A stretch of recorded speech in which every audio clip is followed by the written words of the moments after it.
शालिनी की उम्र लगभग 28 साल की हो चुकी थी, लेकिन अभी तक उसकी शादी नहीं हुई थी। शालिनी के मम्मी पापा सरला और महेश जी ने कभी उसकी शादी के लिए कुछ ज्यादा कोशिश भी नहीं की। शाली मन ही मन चाहती थी कि दूसरी सहेलियों की तरह उसका भी घर बस जाए, लेकिन वो अपने मम्मी पापा से ये बात कहती भी तो कैसे कहती। माँ जानती है, मेरी सहेली है ना शीतल, उसे बेटी हुई है, बड़ी प्यारी बच्ची है उसकी। अरे ये तो बहुत अच्छी बात है। उसकी शादी भी तो 4 साल पहले हो गई थी ना। अब क्या करो बेटा, चाहते तो हम भी यही है कि तुम्हारी शादी हो जाए, लेकिन कोई अच्छा लड़का मिलता ही नहीं।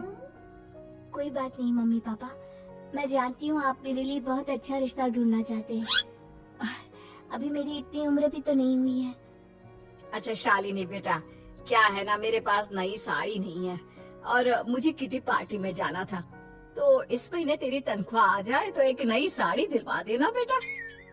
और बेटा मेरा मोबाइल भी थोड़ा पुराना हो गया है, 6 महीने से इसी को काम में ले रहा हूँ, एक नया मोबाइल ला देना बेटा। हाँ हाँ मम्मी पापा। और माँ, आप तनख्वाह की चिंता क्यों करती हैं? साड़ी तो मैं आपको कल ही दिलवा दूंगी। और रही बात आपकी मोबाइल की, तो मैं आज शाम को ही ऑफिस से लौटते वक्त ले आऊंगी। अरे भगवान सबको तुम्हारे जैसी बेटी दे, कितना ध्यान रखती है अपने मम्मी पापा का। पापा, आज आप दुकान नहीं जा रहे हैं क्या? वो क्या है ना बेटा, मेरे सर में जरा दर्द हो रहा है, इसलिए आज दुकान जाने का मन नहीं है। पापा दवाई ले लीजिए, और अगर हो सके तो चले जाइए। इस तरह दुकान बंद रहेगी तो ग्राहक आना बंद कर देंगे ना। अरे बेटा, तेरे पापा की अब उम्र हो चली है और तू है ना हमारी कमाऊ बेटी, इतनी अच्छी नौकरी करती है, हमारा ख्याल रखती है, तेरे पापा को चिंता करने की क्या जरूरत भला है? ठीक है पापा, आप अपना ध्यान रखिए। मैं ऑफिस से लौटते वक्त आपका फोन ले आऊंगी। और माँ, आपकी साड़ी हम कल लेकर आएंगी। शालिनी के जाने के बाद क्या करे, शालिनी के लिए सच में कोई लड़का ढूंढकर उसकी शादी करवानी है क्या? अरे पागल हो गई हो क्या? वो शादी करके इस घर से चली गई तो हमारे खाने के लिए पैसे कहाँ से आएंगे? जानती हूँ वैसे भी आपको ना दुकान पर जाने में, काम करने में आलस आता है, अच्छे से पहचानती हूँ आपको। हाँ तो क्या हुआ, बेटी नौकरी करती है, जब बच्चे माँ बाप की कमाई पर मजा कर सकते हैं तो क्या माँ बाप बच्चों की कमाई पर थोड़े दिन चैन से जी नहीं सकते? अरे वो तो हम जी रहे हैं ना, देखा ना हमारी बेटी एक ही बार में हमें मोबाइल और साड़ी दिलाने के लिए कैसे फट से तैयार हो गई। एक दिन सरला की एक पड़ोसन अपने भतीजी का रिश्ता लेकर सरला के घर आती है। सरला बहन, ये मेरा भतीजा है प्रशांत, इसके लिए रिश्ता ढूंढ रही थी बहुत दिन से। अचानक से तुम्हारी बेटी का ख्याल आया। इतनी सुंदर और अच्छी नौकरी वाली लड़की है, मुझे तो बहुत पसंद है। अरे तुम्हारे पसंद करने से क्या होता है, मेरी बेटी को भी तो तुम्हारा भतीजा पसंद आना चाहिए ना। हाँ हाँ, ऐसे थोड़ी ना कि तुम्हें हमारी लड़की पसंद आ गई और हमने रिश्ता कर दिया। मेरा भतीजा बहुत बड़ी कंपनी में जॉब करता है। अंकल जी, मैंने आपकी बेटी को देखा है और वो मुझे बहुत पसंद है। हाँ हाँ, तुम्हें तो पसंद है, लेकिन हमें भी तो उससे एक बार पूछना पड़ेगा ना। तो बुलाइए ना शालिनी को, उससे पूछ लेते हैं कहाँ है वो। ऑफिस गई है और उसको आने में अभी देर लगेगी। लेकिन तभी शालिनी ऑफिस से आ गई। ये लीजिए, शालिनी भी आ गई। अब आमने सामने ही बात कर लेते हैं। आओ आओ शालिनी बेटा, इससे मिलो। मेरा भतीजा प्रशांत प्राइवेट कंपनी में अच्छी जॉब करता है। अब बेटा, तुम्हें ये लड़का पसंद है क्या? देखो बेटा, सोच समझ कर हाँ करना, तुम्हारे ऊपर कोई जबरदस्ती नहीं है। मम्मी पापा, प्रशांत की जॉब और उसकी बातें सुनकर मुझे तो काफी अच्छा लगा। मैं उससे शादी करने के लिए तैयार हूँ। ये लो, सारा मामला यहीं के यहीं निपट गया। लड़का और लड़की राजी हैं, तो अब हमें क्या। सरला की पड़ोसन और प्रशांत वहाँ से चले जाते हैं। अगले दिन, क्या हुआ मम्मी पापा, आप इतने उदास क्यों लग रहे हैं? वो क्या है ना बेटा, तुमने शादी के लिए हाँ कर दी उस लड़के के साथ। तो क्या हुआ माँ, उस लड़के में कोई खोट है क्या? आपको वो पसंद नहीं? अरे नहीं नहीं बेटा, जिसमें तुम्हारी खुशी उसमें हमारी खुशी। हमें भी लड़का पसंद है। तो फिर क्या बात है? अगर कुछ भी है तो आप मुझे बता सकते हैं। तुम्हारी माँ ये सोच सोच कर परेशान है कि तुम्हारे बाद हमारा क्या होगा।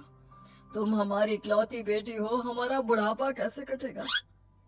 अब बेटा, हम अपने बारे में सोचकर तुम्हें जिंदगी भर शादी करने से रोक तो नहीं सकते ना।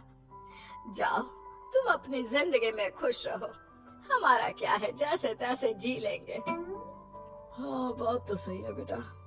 कैसे भी करके मैं दुकान का काम कर लूंगा। तुम और प्रशांत शादी करके खुश रहो।